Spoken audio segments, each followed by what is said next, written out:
You know, don't worry, Oh. I'll gas you up. You can be subtle, and then I'll do it. I'll take it. It's kind of my bit. I'm the hype dude. um, I think it's a mix of things. I think in the times in my life where it really mattered, I had a really dedicated hyper focus to the things that I was interested in. Mhm. So as a teenager, when I fell in love with music, it was, well, I guess as a kid, it was I fell in love with the Beatles. And I think that's where a lot of my values in pop songwriting were kind of built. And then as a teenager, it was like Green Day and pop punk and emo, because that's how old I am, and that's what was the thing at the time, you know. Same, by the way. Um, We don't have to talk yeah. about it. Luckily, I look like Oh I'm yeah. 12, so you know, works out for me. Yeah.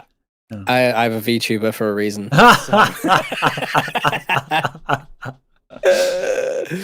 But yeah, so like It's like swatting that gray hairs. You know? you have no.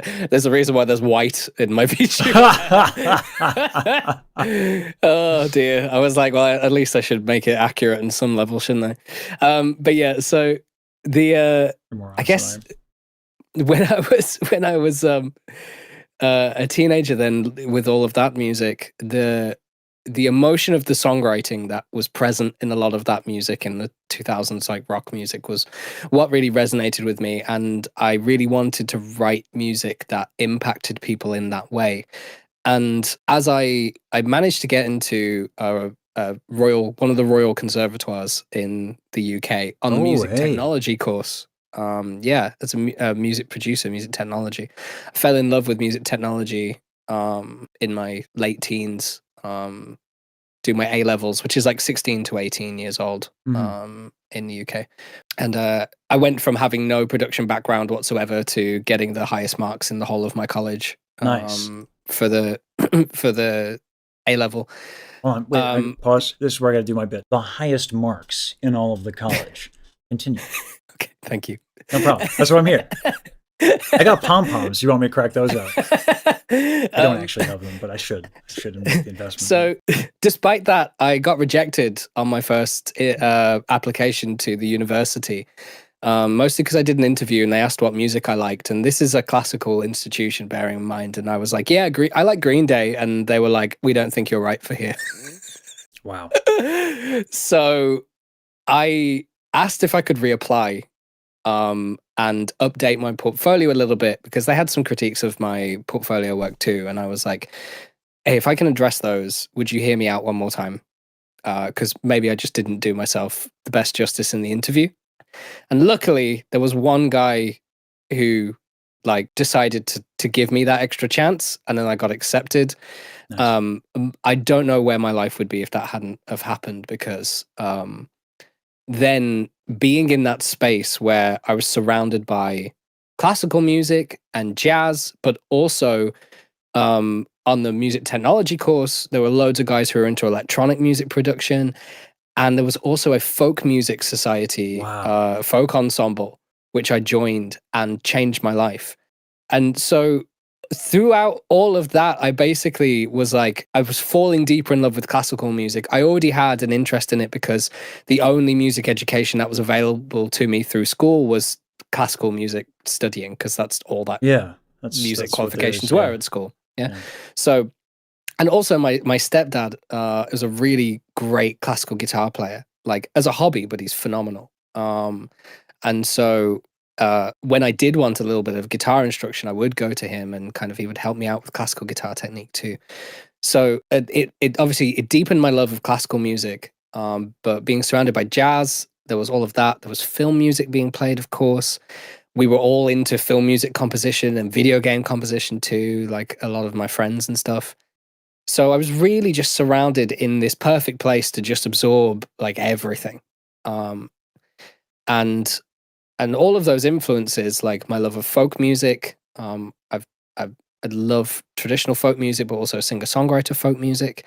I do a lot of that on my own as well. So, but then all the rock stuff and everything else. So yeah, I think the reason why I ended up getting good at all of those things is because I would go through very intense research, study, and application periods of focusing in on a thing that I really want to do well. Relatable. Yeah. And so for like 6 months or something, I would just be like, I'm just gonna keep writing like folk songs, or I'm gonna write a bunch of like chiptune music, or I'm gonna make like a pop like banger.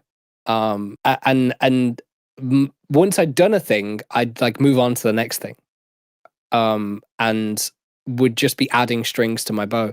I guess normally what happens is that you kind of lose the things that you don't use as much. Yeah.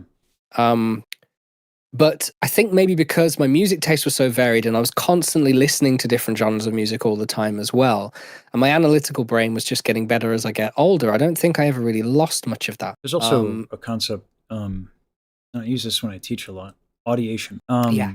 Oftentimes, especially if you do a thing a lot and it's like it's in your body, if you think, your body's like impulses like will move.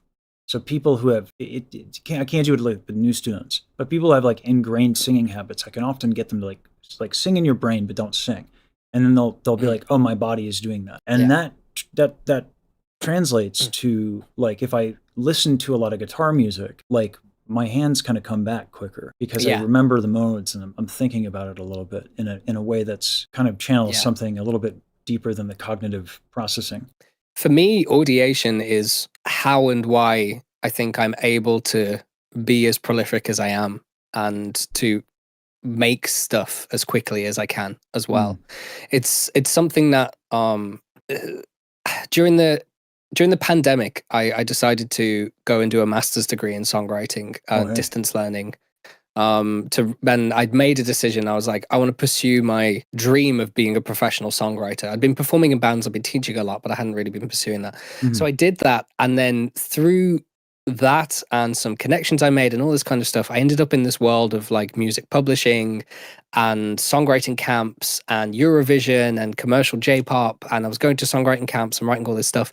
And I was used to actually coming from a position being at like conservatoire where, yes, I was a really good writer and I was a good producer, but often I was maybe the weakest musician in the room a lot of the time when I was playing with other people, like playing guitar or playing stuff, because I was with people who were doing this as their first study, you know? Yeah. So I was quite used to having to really like pull my socks up and like try my best whenever I'm like performing or playing with other musicians, because I'm so aware of how much worse I was than them. The level of ability can get crazy in those institutions. Exactly. It's wild. Yeah, when people are like focusing their time on just being a master of a single thing, it's like, and I they've can't done really it since they were 3. Yeah, exactly. Yeah. Right. I started late. My focus is split between a billion things, you know. So when I ended up in the room in pop songwriting camps, I quickly realized that actually I was now quite often the best musician in the room. And my audiation skills were coming in clutch in getting stuff done fast. In that, did you do solfege training? I didn't. No, so I didn't. Wow, vibed audiation. Okay. Yeah. Somehow. I mean, it makes sense. Like, even the solfege systems are like, a lot of it is just iteration, and like you know, I do like solfege, but it is tremendous amounts of association. When I studied the Nadia Boulanger's method of she used a lot of fixed do, and movable. I hated it at first because it wasn't a catch-all, and I wanted a universal theory to commit my life to, because you know I'm not an intense person at all. But the naming of tendency tones is a really powerful thing.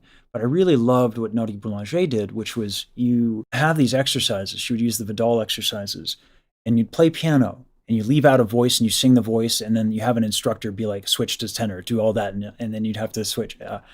And so even the formal work of solfege is just like getting your brain to hurt, and with association of different things. So it is kind of a vibed way of training. So there's a lot of different ways to approach musicianship, even if it's just intervals and numbers. So it does make sense that this worked. that is kind of how it works in my brain. Like I do just think of like intervals and numbers, and chords as well in the same way. So I can very quickly transcribe chord progressions by ear and melodies by ear. Oftentimes when I'm writing songs, I will write a good portion of the song in my head before I even touch an instrument, and I know what the chords are going to be because I can hear the chords in my head, and I know what chords they are going to be, in terms of their Roman numeral values, so their chord functions. Yeah.